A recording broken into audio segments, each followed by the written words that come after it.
We want to move to our favorite topic, 2020. When is it over? It's a good question. COVID happened, obviously. A lot of social inequality happened. We're just really interested in how those events have affected your operations and how you guys work, how you people work. Yeah, so COVID was the tragedy that it is, and it was, and will be. What it's done in terms of learning loss for low-income kids is something we won't know for, probably it will affect us for years to come unless we can find aggressive ways, accelerated ways to address it. I think actually digital learning will be one of the ways you'll have to be used to address it. Well, because you're going to need to be doing more learning than just in the physical setting. I think that we pivoted, we took our event virtual. We did a whole series of events. We were able to take the conversation. We have a great partnership with the Gates Foundation that we've had for a long time, and Henry Hips there. And Henry has been such a inspiration and mentor for me around making sure we're having lots of dialogue around equity and racial equity and everything else.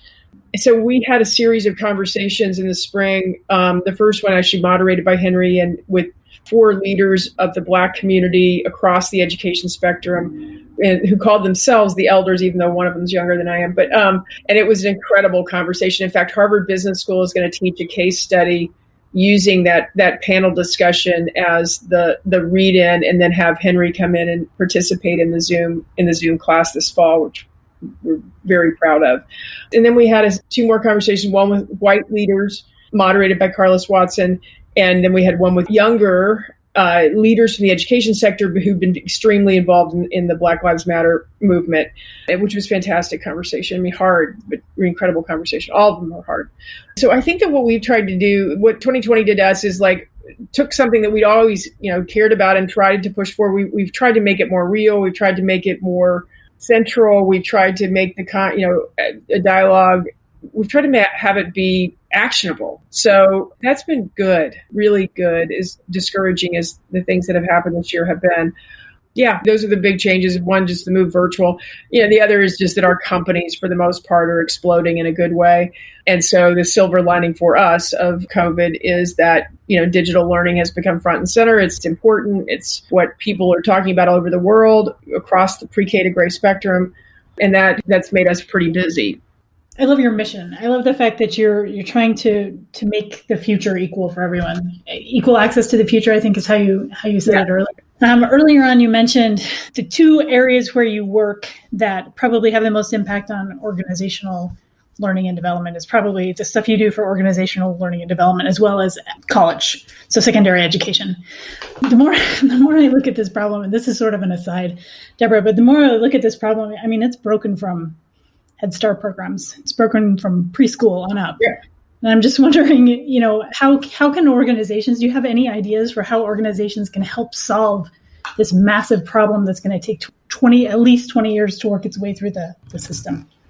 Well, I think that I am encouraged by, the silos breaking down, right? I think that the fact that many universities who really used to repel the involvement of corporate, of employers are now embracing employers. So we have so many great online, whether it's Western Governors or Southern New Hampshire or Arizona State or Purdue, or we have so many great universities with their online programs that are serving working adults, right? And they're working directly with employers to understand and embed in curriculum what those working adults need in order to have equal access to the future.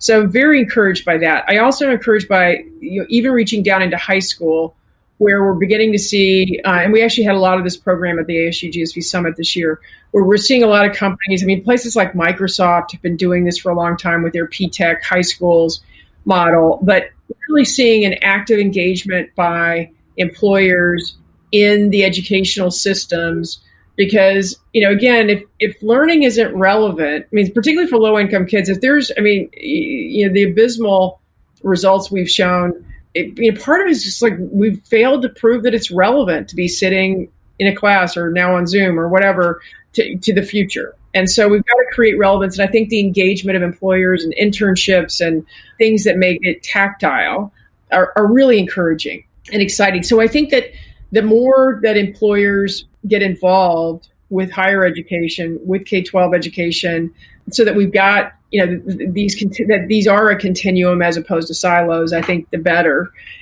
And I think, bringing younger people, high schoolers, et cetera, into the realization of what work looks like, and the understanding that learning is lifelong, and you can learn new things, and you're going to have to learn new things for the rest of your life. It's just no more taking your degree or your high school diploma or your 4-year degree or your 2-year degree and filling up your gas tank. And as my partner Michael Moe will say, driving off into the future, that's all she wrote, right? I mean, that ain't going to happen anymore. So I think the more that we can help instill that earlier, and make learning fun, make it engaging and fun and real.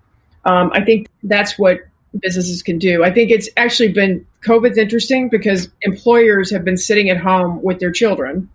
So employers and employees are now very actively part of the K-12 learning process, good or bad. And so I think you're going to have a lot of parents who are also employers and employees coming out of this with new views on what they should be doing. So I'm hopeful for a level of sort of employee and employer activism inspired by what they saw at home. I think that's an inspiring and optimistic take on what's happening. And I absolutely hope you're right, Deborah. Yeah. We'll see. It is having a terrible effect on, or appears to be having a terrible effect on women in particular. There was a report out from McKinsey, I think last week, that said, there's been an astonishing sort of knockback of progress we've made around women in the workforce.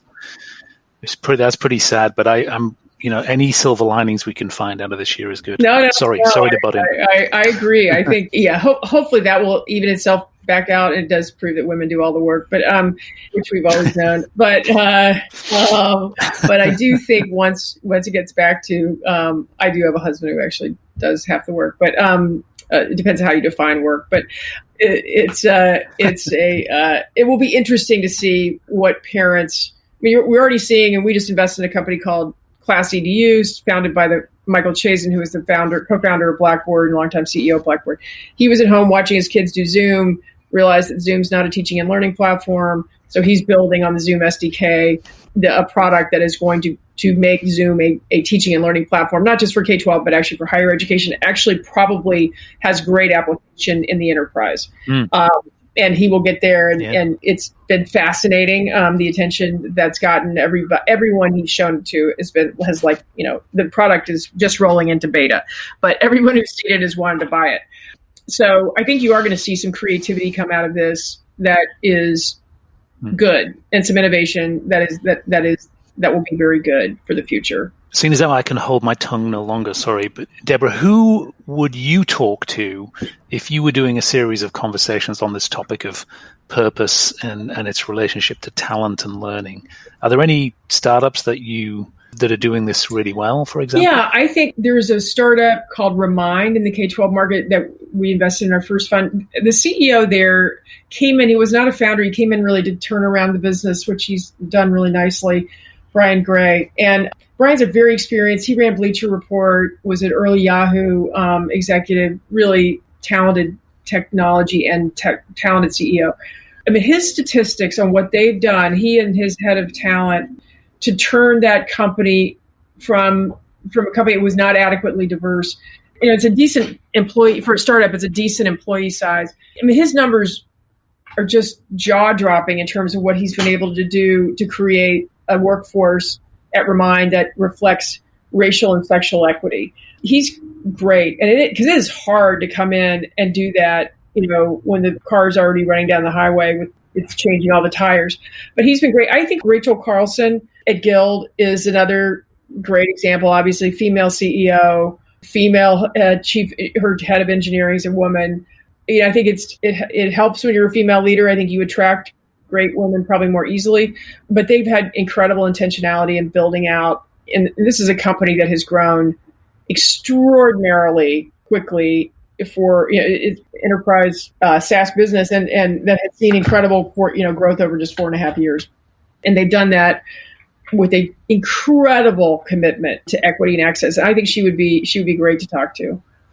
Well, I know we're getting close on time. So, Deborah, I have two personal questions for you, one that we didn't share before. So Okay. You mentioned several times within GSV, that you have 50-50 representation on the board and a number of other statistics. But yet, obviously, as you also mentioned, the percentage of female venture capitalists is very small.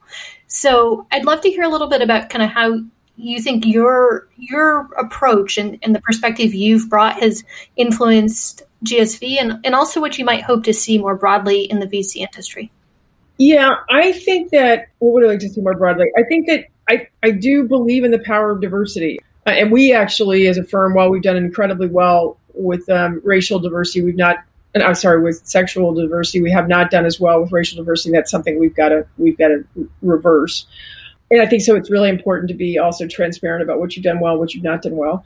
I think that there is, I've been on enough boards and things that are both diverse and not diverse. And I think the quality, and I think it's just indisputable, the quality of your decision making is better when you've got, voices represented around the table that are different. So hopefully that's kind of what we've brought to the table, or I've brought to the table. I think it is still a struggle, doing things like, it's still hard to raise money. We've done fine, but we have a really nicely high performing portfolio. It should be, you'd think it would get easier. It doesn't get easier. It's just human nature. It's just easier to fund or whatever people who look like you. And I think there's been a lot of lip service to this topic, to the topic of putting support behind female VCs, and also, of course, putting support behind female founders. But I don't think the lip service has translated into reality. And I think you'd find that a lot of women female VCs would agree with that. There are a lot of great initiatives going on. A group called All Raise is out there, very visibly to support equity, women and people of color in fund management and in venture and, funding ventures. So I think there's some really good energy around it. And I think, I don't know how long it's going to take to translate. It's hard to, if you're a limited partner, to go away from the traditional models that are successful, to allocate resources into newer and perhaps untested people, just who happen to be diverse. So that's a challenge. Hopefully that challenge changes or evolves over the next. Afraid it's going to take 10 years. But if you look at it, for example, university endowments, and they don't disclose this. A number of them have done studies, including my own alma mater, and their female representation in their managers, and those are not just venture, all kinds of fund money managers, is low single digits. So I think pressure needs to be placed on, organizations like that who, are there to serve diverse students. Therefore, that should be reflected all the way through their organization. Yeah. Well, my final question, and this is related in some ways, I think, is what inspired you to do the work you do? So was there a person, an incident, an observation that inspired you to do this type of work? Yeah, that's a great question. I got involved. My partner in Silicon Valley, Michael Moe, had written a bunch of research starting really in the mid-1990s before we worked together, really identifying this education sector. So I totally credit him with getting me hooked on why this would be a great area to work in professionally. And then I sort of went from there into also doing my sort of philanthropic energy also goes into education. It was a commitment. He had a commitment very early on that it was this massive chunk of GDP, highly fragmented, incredibly dysfunctional, very little technology, weak management teams, and yet a really critically important problem, coming back to the issue of giving all people equal access to the future. So I give him, incredible kudos for identifying what ultimately took longer than we would have liked, but clearly identifying why the sector should be a sector and why it should be successful and why that was important to the world that it was successful. So I think, that's, Michael inspired me there. We grew up in a family with two incredible parents who were incredibly committed in their own personal work and philanthropy to educational advancement for everybody.